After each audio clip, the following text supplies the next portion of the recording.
आकाशवाणी लखनऊ की वायु तरंगों पर बन रही 100 दिवसीय मानव श्रृंखला बूंदों की ना टूटे लड़ी में आपका स्वागत करता हूं मैं रेडियो जल मित्र रतन और मैं अनामिका। जैसा कि आप जानते हैं कि इस कार्यक्रम में हम आपको रोज किसी जल योद्धा से मिलवाते हैं जिसका जल संरक्षण में कोई उल्लेखनीय योगदान हो। आज मिलेंगे राजन जौहरी जी से और आज का विषय है छोटे बच्चों को जल संरक्षण सिखाता प्रोजेक्ट माई वाटर बॉटल। राजन जौहरी जो एक सोशल रिसर्चर हैं, ये तमाम इनोवेटिव प्रोजेक्ट्स के द्वारा लोगों से जुड़ते हैं और जन प्रतिभाग से जल संरक्षण के प्रति जागरूकता उत्पन्न करने का काम करते हैं। आपका स्वागत है राजन जौहरी जी। नमस्कार जी सर, आपका बहुत बहुत स्वागत है हमारी श्रृंखला बूंदों की ना टूटे लड़ी पर। धन्यवाद सर, सबसे पहले आपसे जानना चाहेंगे कि आप हमें ये बताएं कि आपका जो ये प्रोजेक्ट है माई वाटर बॉटल, ये क्या है? माई वाटर बॉटल एक ऐसा कार्यक्रम है जो छोटे बच्चों को सबसे पहले प्रकृति का सम्मान करना, विशेषकर जल का, जैसे रोज सवेरे पहले अपनी पानी की बोतल के सामने हाथ जोड़ना, फिर इसे पानी से भरना जी। और हम सभी जानते हैं कि बच्चों को त्योहार बहुत अच्छे लगते हैं जी। तो प्रकृति संरक्षण गतिविधियों से उन्हें त्योहारों जैसा आनंद और सुखद अनुभव मिलना चाहिए।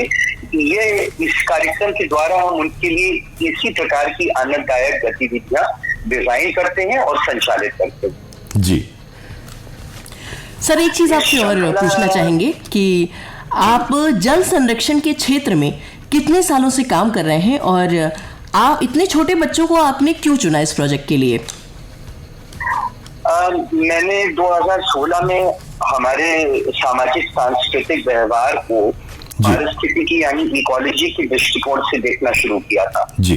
और हमारे धर्म ग्रंथों में भी पेड़ों, नदियों, मिट्टी और हवा के महत्व के बारे में बताया जाता है जी। उनसे जुड़ी कई पौराणिक कथाएं, लोक कथाएं और रीति रिवाज छोटे बच्चों के माध्यम से जल संरक्षण पर ध्यान 2018 में शुरू हुआ और फिर महामारी के कारण ये थोड़ा धीमा हो गया था, लेकिन हमने फिर 2021 में अपना काम शुरू किया जी। हम सभी इस बात से सहमत है कि अच्छी आदतें बचपन में ही बन जाती हैं। बिल्कुल। जैसे जैसे हम बड़े होते हैं बदलाव करना कठिन होता है, इसलिए हमने बच्चों के साथ काम करना शुरू किया जी। इस कार्यक्रम के माध्यम से बच्चों में बचपन से ही जल के उपयोग और संरक्षण की अच्छी आदत डालने के लिए प्रयास कर रहे हैं।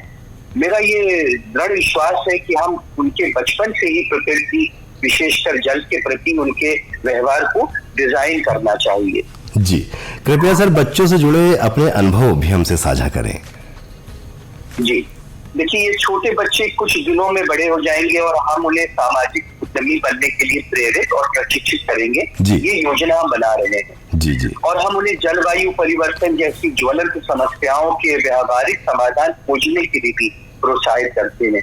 ऐसे ही कुछ स्कूल और कॉलेज स्तर के छात्र और छात्राएं हैं जो कल्चरल इकोलॉजी इंटर्नशिप से समाधान खोज रहे हैं जी। तो मुझे ये एहसास हुआ बच्चों के साथ काम करते हुए कि ये बच्चे लीक से हटकर सोचते हैं और वे अक्सर उन समस्याओं का व्यवहारिक समाधान ढूंढते हैं जो हम एडल्ट्स परेशान होते हैं जिनको लेकर जी जी जी। एक स्कूल की छात्रा ने मुझसे कहा कि वह जानती है कि पौधे एक दूसरे से बात करते हैं। उसने कहा कि उसके लॉन में 2 पौधे एक साथ लगे हुए थे। एक दिन उसने एक पौधा हटाकर दूसरी जगह रख दिया। दोनों पौधे सुस्त और बीमार दिखने लगे क्योंकि वे अकेलापन महसूस कर रहे थे, एक दूसरे से बात नहीं कर पा रहे थे जी। अब क्या हमने और आपने ये सोचा था कि छोटा बच्चा ऐसा सोच सकेगा? बिल्कुल। दरअसल में ऐसा सच में होता है। आप इसे आजमा भी सकते हैं और स्वयं इसका अनुभव भी कर सकते हैं। मेरा इन श्रोताओं से अनुभव करने का एक आग्रह है कि इसको अनुभव करें। ऐसे ही एक अन्य सत्र में मैंने एक स्कूल के बच्चों से कहा, आइए हम लखनऊ को हरा भरा बनाएं, let us make Lucknow green. तो एक छात्र खड़ा हुआ और बोला, पहले हमें अपने आसपास को साफ रखना चाहिए सर, फिर लखनऊ को हरा भरा बनाने के बारे में सोचना चाहिए। देखिए कितनी अद्भुत और शक्तिशाली कथन है। इसलिए मेरा मानना है कि छोटे बच्चे वास्तव में जलवायु संरक्षण में स्थायी परिवर्तन ला सकते हैं और हम एडल्ट्स को अपने दैनिक जीवन में अपने व्यवहार से उदाहरण स्थापित करना चाहिए और हमारी संस्कृति में प्रकृति के बारे में जो भी पौराणिक कथाएं या बातचीत है उनको बच्चों तक जागरूकता बढ़ाने के लिए उनसे बात करना चाहिए, इसके लिए प्रयास करना चाहिए। बहुत आभार राजन जौहरी जी हमारे साथ जुड़कर अपने अनुभव साझा करने के लिए। बहुत बहुत धन्यवाद। जय हिंद। जय हिंद। श्रोताओं, ये थे राजन जौहरी जी। आपको ये कार्यक्रम कैसा लगा हमें इस मेल आईडी पर सूचित करें bkntl100@gmail.com। और अब मैं रेडियो जलमित्र रतन और मैं अनामिका BKNTL की इस ह्यूमन चेन से आपसे विदा लेते हैं। कल मिलते हैं एक नए जल योद्धा के साथ।